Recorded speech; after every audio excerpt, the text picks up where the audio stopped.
Welcome to the Landco podcast, where we aim to bring value to landowners and prospective land buyers through our experiences and network. I'm your host and managing partner of Landco, John O'Reilly.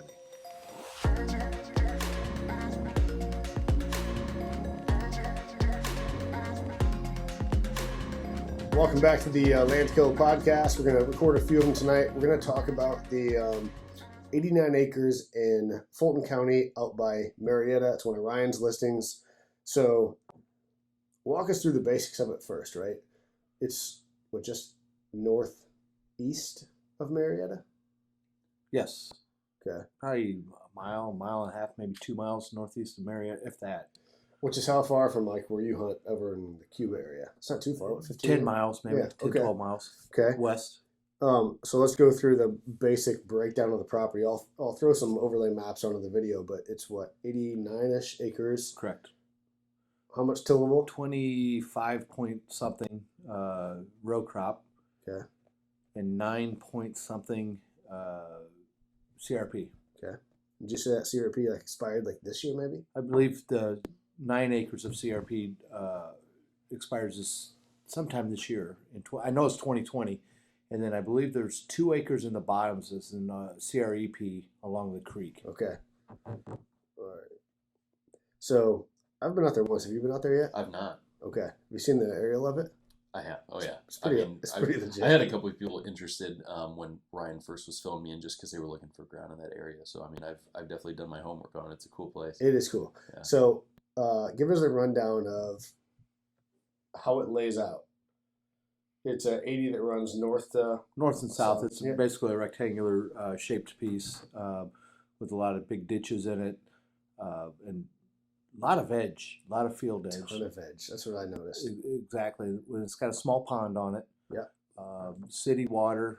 I shouldn't say city water.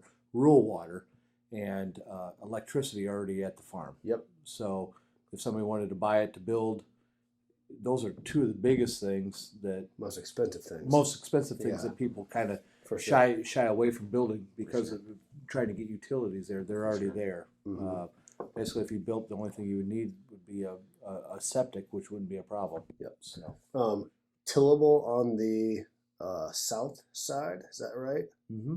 Which is where the little pond is kind of like it's not tucked in the timber. It's kind of open, which is nice because you can walk around the whole thing. Right.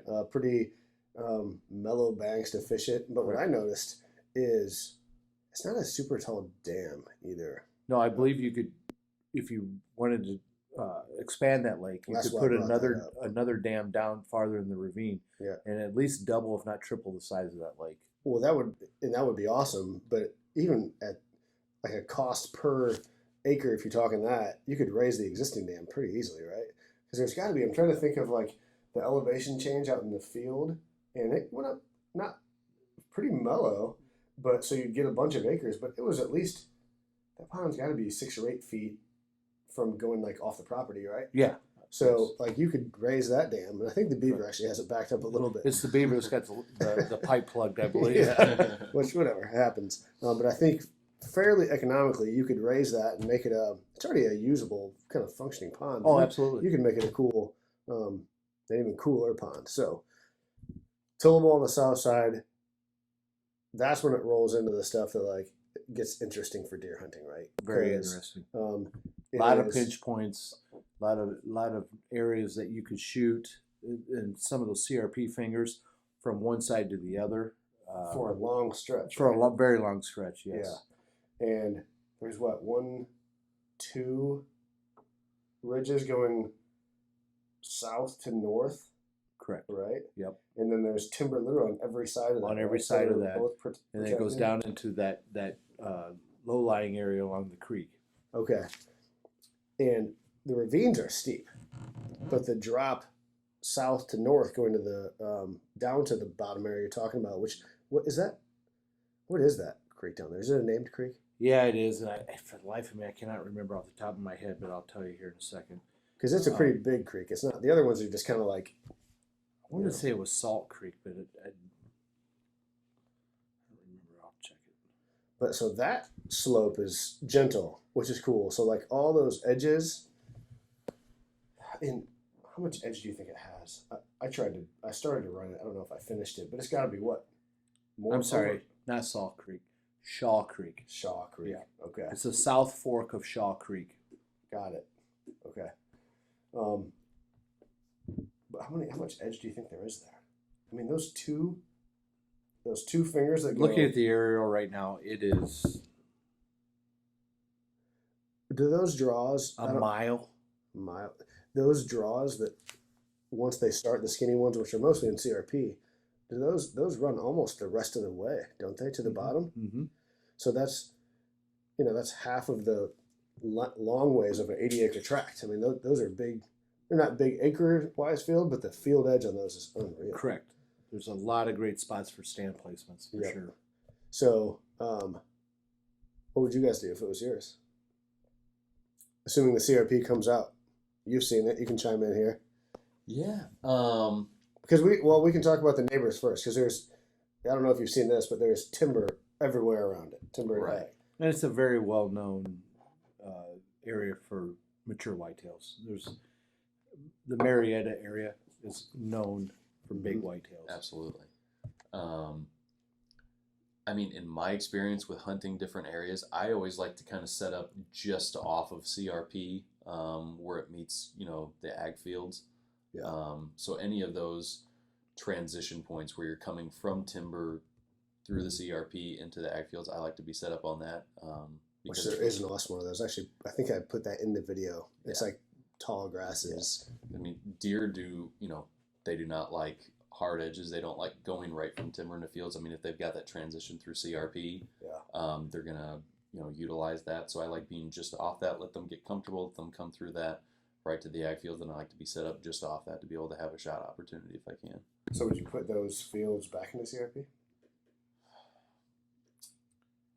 I would at least hold some out for food plots. I would go in and probably put 5 to 10% of the acres of CRP into some sort of food. So you can roll the whole thing pretty much if you did that. Correct. Yeah, because they're all going to be coming. They can cross the creek and go north, but a lot of those, if somebody left some food on the south side, they're going to be coming out to eat out of the CRP up into the ag, right? Right. So you could, like you're saying, you could catch those coming up and out of Sure. there. Cool. And it's priced. What's that? $35.50. $35.50 an acre. The seller's motivated to sell. Yep. We put it at $35.50 because that, I would say in the last 12 months has kind of been for that type of property, kind of the benchmark, if you will. But I can tell you the seller's motivated. Yeah. Well, and you say it's been the benchmark because stuff has been selling there, but a lot of people in the market today are priced probably higher than what stuff is selling for. I would agree with that. I would say this one is priced correctly and it's going to move soon. We've had a lot of activity on it.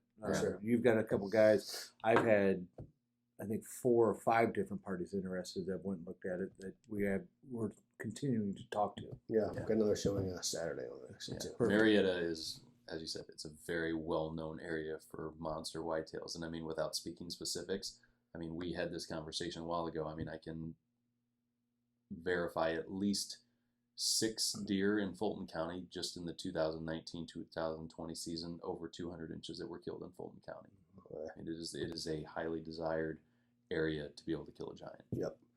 Okay, well, cool. Well, we like to keep the property kind of reviews fairly short, but is there anything I'm missing on this one? Creek bottom, ridges. Decent return. Where you have both sides, which we like. You don't have one side of the ridge, and then top tillable. So like flat tillable up top. So you almost literally have and you also have good access because you got access on the west and the south side that have roads. So it's easy, very accessible from both sides. Yep, for sure. Okay. Anything else we missed on that one? Okay, well that'll wrap up this property review. Again, this is Ryan's Listings, but call any of us about it if you have any questions or want to go check it out. And we're going to try to spit out another one of these tonight, but we'll do another. We got a few more listings coming up, so we'll do a few more property reviews here in the next couple of weeks. But thanks for listening. We'll be back at you shortly.